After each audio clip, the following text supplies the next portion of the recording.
ધોરણ 11 બાયોલોજી પ્રકરણ 1 સજીવ વિશ્વ. સજીવ વિશ્વ વિશ્વમાં વિવિધ પ્રકારના અવનવા આશ્ચર્ય પમાડે એવા સજીવો વિવિધ પ્રકારના નિવાસ સ્થાનોમાં જોવા મળે છે. આપણે કોઈ અન્ય સ્થળે જંગલો, રણ આવી કોઈ સ્થળે જાય તો સજીવોમાં વિવિધતા જોવા મળે. તો સજીવ વિશ્વ ખૂબ જ નવાઈ કરાવે એવું, આશ્ચર્ય પમાડે એવું આપણી આજુબાજુ જોવા મળે. સજીવ વિશ્વના અભ્યાસમાં તેના નિવાસ સ્થાન વિશે આપણે જોવું જોઈએ. આશ્ચર્ય પમાડે એવા નિવાસ સ્થાનો જોવા મળે. તો નિવાસ સ્થાનો જોઈએ. પેલા નિવાસ સ્થાન કલ્પના કરો. નિવાસ સ્થાન કેવા પ્રકારના હોય, કેવા હોય. હું અહીંયા એક્ઝામ્પલ આપું છું. નિવાસ સ્થાન બરફથી છવાયેલા પ્રદેશો. બરફથી છવાયેલા પ્રદેશો આ એક પ્રકારનું નિવાસ સ્થાન છે. આ પ્રદેશોમાં બરફથી છવાયેલા પર્વતો આવે, મેદાનો પણ આવે અને હિમાચ્છાદિત નદીઓ પણ આવે. તો બરફથી છવાયેલા પર્વતો અને બરફથી છવાયેલા મેદાનો આ સજીવોના નિવાસ સ્થાન છે. બરફથી છવાયેલા પ્રદેશોને યાદ કરીએ એટલે મોટા ભાગના લોકોને કલ્પનામાં એક પ્રાણી સીધું યાદ આવે. ધ્રુવીય રીંછ, સફેદ કલરનું ખૂબ મોટું ધ્રુવીય રીંછ જે 7.5-8 ફૂટ લંબાઈનું હોય છે. એટલે કે ઊભું થાય તો વ્યક્તિથી એ ઊંચું હોય છે. કદાવર રીંછ. તો બરફથી છવાયેલા પ્રદેશોમાં આ એક આશ્ચર્ય પ્રમાણે એવા પ્રાણી એટલે કે સજીવનું ઉદાહરણ છે. એમાં નવીનતા જોઈએ તો રીંછ જાતિની ખાલી વાત કરીએ, નવીનતા જોઈએ તો આપણે અહીંયા કાળા રંગનું રીંછ જોવા મળે. જેમ ધ્રુવ પ્રદેશ તરફ આગળ વધશો એમ રીંછમાં ક્રમિક તમને થોડો તફાવત જોવા મળતો જશે. ધ્રુવ પ્રદેશ જતા આપણે અહીંયા કાળું રીંછ, પછી વળી ધ્રુવ પ્રદેશ તરફ, ઉત્તર ધ્રુવ તરફ આગળ વધીએ પાંડા એક પ્રકારનું રીંછ છે. એનાથી આગળ વધીએ બ્રાઉન બિયર, બ્રાઉન કલરનું રીંછ. નિવાસ સ્થાનમાં બરફની વાત કરી આપણે, ધ્રુવીય, સફેદ રીંછ. શું આ બધા રીંછના પ્રકારો આપણને નવાઈ લગાવે એવા નથી? હા છે. તો તમે વિવિધ પ્રકારના નિવાસ સ્થાનોને નજરમાં રાખો, યાદ કરો તો એમાં રહેલા પ્રાણીઓ પણ આપણને કેવા હશે એ ધ્યાનમાં આવે અને એ પ્રાણીઓ આપણને આશ્ચર્ય કરાવે. આગળ તો આ એક ઉદાહરણ છે. આ સિવાયનું ઉદાહરણ જોઈએ. જંગલો, ઘાસના મેદાનો. તમે બેમાંથી કોઈ પણ એક અથવા બંને ધ્યાનમાં રાખી શકો છો. જંગલો અને ઘાસના મેદાનો આ એક નિવાસ સ્થાનનો પ્રકાર છે. જંગલોમાં આપણને પ્રકારો જોવા મળે. બારે માસ ભેરા રહેતા વર્ષાવનો, પાનખરના જંગલો. આ બે આપણને સીધા નજરમાં આવે એવા છે. સંકુદ્રુમ જંગલો, તિવાર જેવી મેંગ્રુવ્સ પ્રકારની વનસ્પતિઓના જંગલો. તો જંગલોના પ્રકારો પડે છે. એના અનુસંધાનમાં ત્યાં જોવા મળતા સજીવો આપણને વિવિધતા વાળા જોવા મળે છે. તો અહીંયા જંગલો, દાખલા તરીકે પાન ખર જંગલો, જેમાં પર્ણો ખરી જતા હોય કોઈ ચોક્કસ ઋતુમાં, એવા વનસ્પતિઓ ધરાવનારા જંગલો. બારે માસ, એ સિવાય બારે માસ ભેરા રહેતા હોય એવા જંગલો. તો આ નિવાસ સ્થાન એવું છે બરોબર કે જેમાં પણ આપણને સજીવોની વિવિધતાઓ જોવા મળે છે. ઘાસના મેદાનો એ પણ એક નિવાસ સ્થાન છે. ઘણા પ્રાણીઓ ઘાસના મેદાનોને અનુરૂપ નિવાસ કરતા જોવા મળે છે। જેમ કે આપણે અહીંયા હાલમાં જે પ્રાણીને આપણે રોઝડા કહીએ છીએ, રોઝ નીલગાય, એ ઘાસના મેદાનોનું મૂળ નિવાસ સ્થાન ધરાવતું પ્રાણી ગણાય છે। એ ખેતરોમાં અત્યારે ચરતું જોવા મળી શકે છે।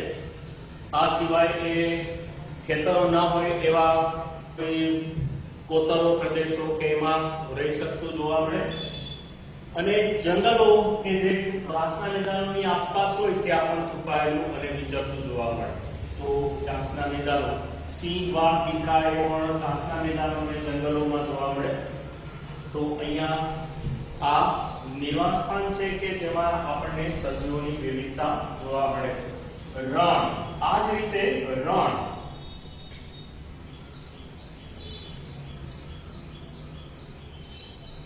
પ્રદેશ આપણે નિવાસ સ્થાન છે। રેતીના ઢગલાઓની કલ્પના થાય એવો આ પ્રદેશ રણ, પણ શું રણ એને જ કહેવાય?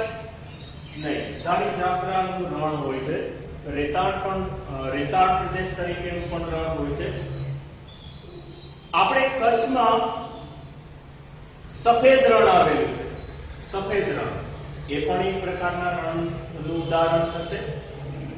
તો ગરમ રણ હોય છે। આ જ રીતે કેટલીક જગ્યાએ ઠંડા પ્રદેશોમાં પણ રણ વિસ્તાર જોવા મળે છે।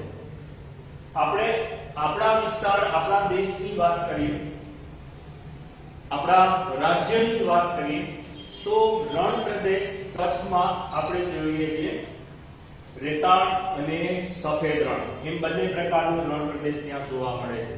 તો આ નિવાસ સ્થાન રેતાળ અને ક્ષારોનું બનેલું રણ પ્રદેશ અને સફેદ, આમ બે પ્રકારના આ જે રણની આપણે ઉદાહરણમાં લખેલા છે એને કલ્પના કરીએ તો એમાં રહેલા સજીવો વિશે આપણને વિચાર આવતો થાય। તો રેતાળ પ્રદેશના રણ વિશે આપણે કલ્પના કરીએ તો ત્યાં કેવા પ્રાણીઓ છે? મોટા ભાગે ત્યાં દિવસે ખૂબ ગરમી હોવાથી રાત્રે વિચરનારા પ્રાણીઓ ત્યાં વધુ હશે। વનસ્પતિ ઓછી હોવાથી વનસ્પતિહારી પ્રાણીઓ ઓછા હશે, મોટા ભાગે માંસાહારી પ્રાણીઓ હશે।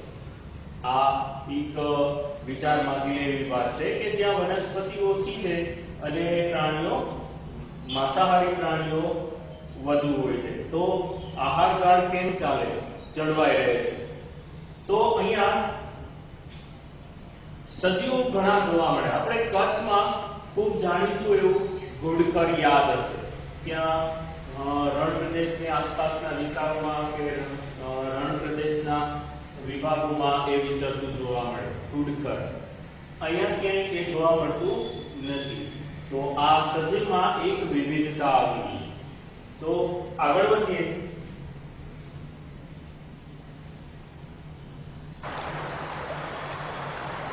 પાણીનું નિવાસ સ્થાન,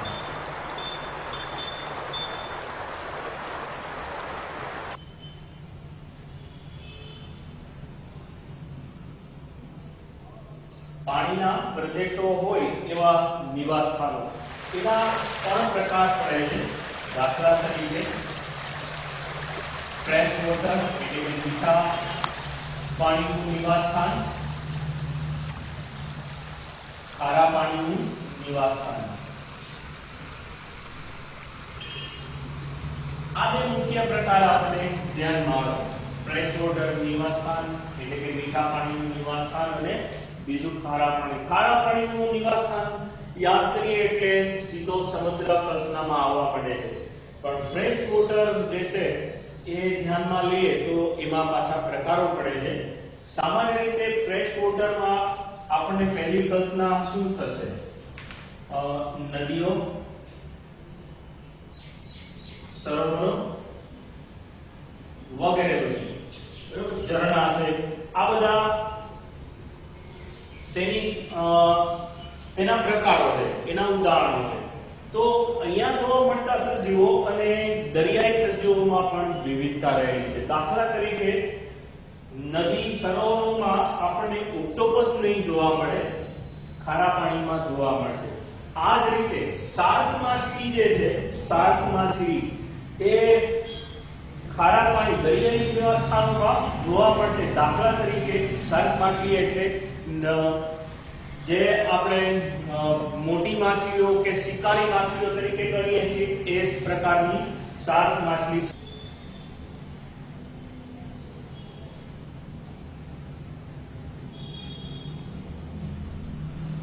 આ પ્રકારની માછલીની વાત કરું છું, શાર્ક માછલી. તો આ જે શાર્ક માછલી છે એ માંસાહારી સામાન્ય રીતે સમુદ્ર દરિયાઈ નિવાસ સ્થાનોમાં જોવા મળતી મત્સ્ય છે. શાર્ક માછલી દરિયાઈ નિવાસ સ્થાનોમાં. આ પ્રકારની માછલી ફ્રેશ વોટરમાં જોવા નથી મળતી. એટલે હું એમ કહેવા માંગુ છું કે મોટા ભાગના સજીવો કે જે નદીઓમાં જોવા મળતા હોય એ પ્રકારના સજીવો ખારા પાણી દરિયાઈ નિવાસ સ્થાનોમાં નથી હોતા. એટલે બંનેમાં જુદાપણું થઈ જાય છે. નદીઓની માછલી ખારા પાણીઓમાં સામાન્ય રીતે નથી હોતી.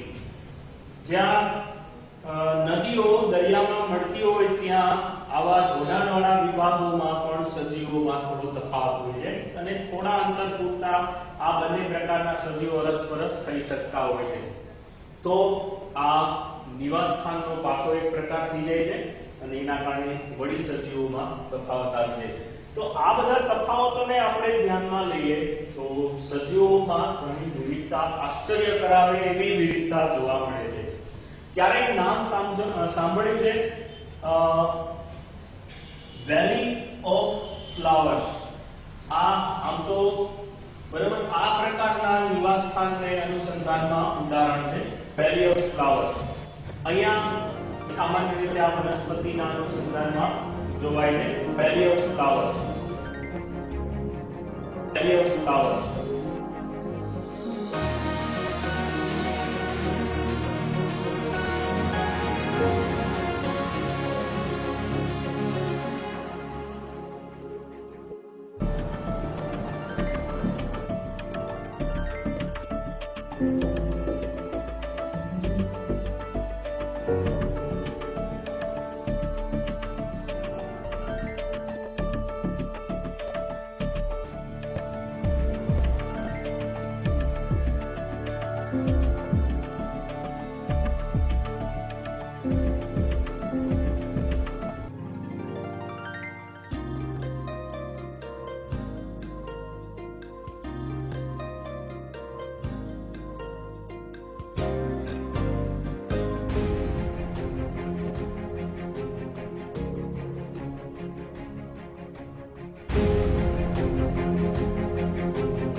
બરોબર, વેલી ઓફ ફ્લાવર્સ. અહીંયા એવી વનસ્પતિ સૃષ્ટિઓ અને તેને સંલગ્ન કેટલાક સજીવો એ ઉદાહરણ ગણાય છે. સામાન્ય રીતે આ વનસ્પતિના અનુસંધાનમાં જોવાય છે. તો આ કેટલાક ઉદાહરણ છે નિવાસ સ્થાનોના. આ નિવાસ સ્થાનો એ વિવિધ પ્રકારના નવાઈ લાગે એવા, આપણને અવાક કરી દે એવા, આશ્ચર્ય પ્રમાણે એવા સજીવોથી સભર હોય છે. દરિયાના ઊંડાણમાં જ્યાં સૂર્યપ્રકાશ નથી પહોંચતો આવી જગ્યાએ, એટલે કે ખૂબ અંધારા એવા વિસ્તારોમાં પણ સજીવો જોવા મળે છે. આપણને એટલે કે કોઈ વ્યક્તિને જ્યારે એક બંધ રૂમની અંદર પૂરી દેવામાં આવે, ખાલી એક રૂમ જ છે કે જેની લંબાઈ પહોળાઈને 20 બાય 20 ફૂટની ગણી લઈએ અને સાવ અંધારું, કંઈ પણ દેખાય નહીં, પ્રકાશનું કોઈ કિરણ પણ નહીં, આવું એક અંધારું હોય અને એમાં કોઈ વસ્તુને શોધવાનું કહીએ ને કે આ એક વસ્તુ શોધી લાવ તો મુશ્કેલી પડે, બરાબર. તો આવા જ વિશાળ કલકના ઊંડા દરિયામાં સજીવો જોવા મળે છે અને એનું જીવન ચક્ર ચાલે છે. આ આશ્ચર્ય એટલે કે આ એક નવાઈની વાત છે, આ એક જિજ્ઞાસા વૃત્તિ પ્રેરે એવી વાત છે કે ત્યાં કેવા પ્રકારના સજીવો હશે. વિશાળકાય વેલ માછલીને જોઈ હશે કે સાંભળેલું હશે, 40 ફૂટની 42 ફૂટની વેલ માછલી, બ્લુ વેલ માછલી ફલાણી જગ્યાએ આવી ગઈ, આવું બધું. વેલ માછલી ઘણી મોટી મોટી સાઈઝની જોવા મળે. તો આવા વિવિધતાવાળા સજીવો કે જે આપણને દુનિયામાં અલગ અલગ નિવાસસ્થાનોમાં અલગ અલગ જગ્યાએ નવાઈ પ્રમાણે તેવા જોવા મળે. આપણા આ ગ્રહ ઉપર આવા સજીવોનું અસ્તિત્વ જોવા મળે છે. કેટલાક સજીવોને એની કોઈ ચોક્કસ સ્થિતિમાં યાદ કરીએ. દાખલા તરીકે દોડતો ઘોડો. ઘોડાઓ સામાન્ય રીતે આપણે ફિલ્મોમાં એમાં જોયા હોય છે, એના ઘણા દ્રશ્યો આપણને ગમે એવા હોય છે. દોડતા હોય એવી પોઝિશનના ઘોડાઓ. એ સિવાય આપણે હમણાં શાર્ક માછલીની વાત કરી. આપણે અહીંયા એવા ખાસ ઉદાહરણ નથી બનતા, પણ વિદેશોમાં ટૂંકમાં ઘણા સ્થળોએ દરિયા કિનારાએ એવા ઉદાહરણો બને છે, એવી ઘટનાઓ બને છે કે જેમાં શાર્ક હુમલો કરતી હોય. શાર્ક માછલી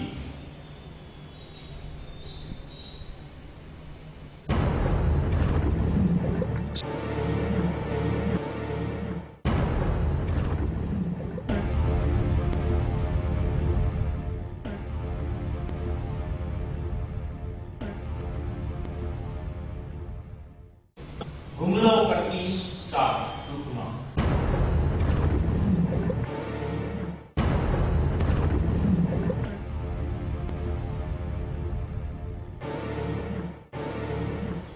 આ દ્રશ્ય કલ્પના કરવામાં આવે, ચારે બાજુ પાણી છે અને અચાનક શાર્ક માછલી આપણી ઉપર નહીં, અન્ય કોઈ દ્રશ્ય કલ્પના કરીએ તો આ એક શિકારી સજીવ છે, જેમ સિંહ હરણ ઉપર હુમલો કરે ખોરાક માટે, એમ પાણીની અંદર આ માછલી ખોરાક માટે અન્ય સજીવો પર હુમલો કરે. આ દ્રશ્ય ઘણા લોકોને જોવું ગમે એવું છે. જેમ સિંહને શિકાર કરતા જોવે માણસો, એમ શાર્કને શિકાર કરતા ઘણા લોકો જોવાનું પસંદ કરતા હોય છે. તો અહીંયા આ બધા નવાઈ પ્રમાણે એવા સજીવો છે. આવા ઘણા ઉદાહરણ આપણા આસપાસ જોવા મળે. આપણે અહીંયા આયના પ્રદેશોની વાત કરીએ તો સામાન્ય રીતે સાંજે અથવા રાત્રે જુગનુ એટલે કે એવા કીટકો કે જેના શરીરમાંથી પ્રકાશનું સ્ફુરણ થતું હોય, તો પ્રકાશનું સ્ફુરણ કરતા સજીવો. આ નવાઈની વાત નથી. નાના બાળક સ્વરૂપમાં આપણે હોય અથવા તો નાના બાળકોને જોવામાં આવે તો એને આ ખૂબ પસંદ પડે, મોટા લોકોને પણ આ જોવું ગમતું હોય. તો આ એક આશ્ચર્યવાળી ઘટના છે કે સજીવના શરીરમાંથી પ્રકાશ કેવી રીતે બનતો હશે. એની જીવરાસાયણિક પ્રક્રિયાઓને કારણે એના શરીરમાં પ્રકાશ ઉત્પન્ન થતો હોય છે, જે એક જિજ્ઞાસા પ્રેરકમાં પ્રક્રિયા છે, એક બાબત છે.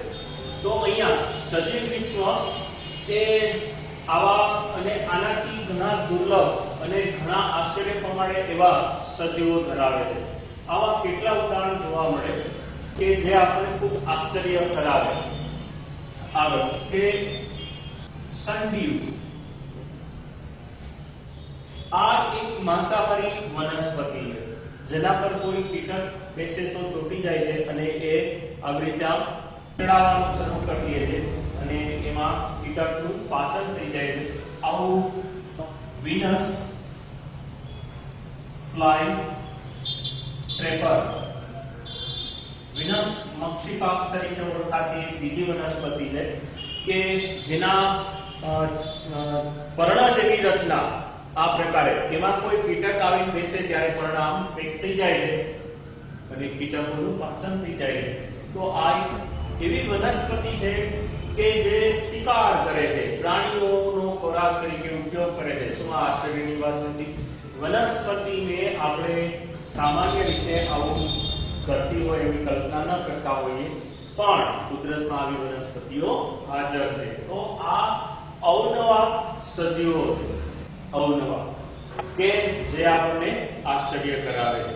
તો સજીવ વિશ્વ વિશે આપણે જાણીએ ત્યારે વધારે ને વધારે આશ્ચર્ય થતું જાય અને પછી આગળ ઉપર આપણને સવાલ આવે, સજીવ એ શું છે?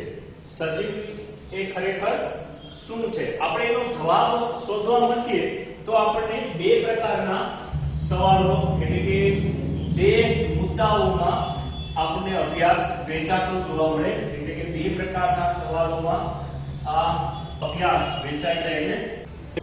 પહેલું પ્રૌદ્યોગિકી એટલે કે ટેકનિકલ પ્રકારના એટલે કે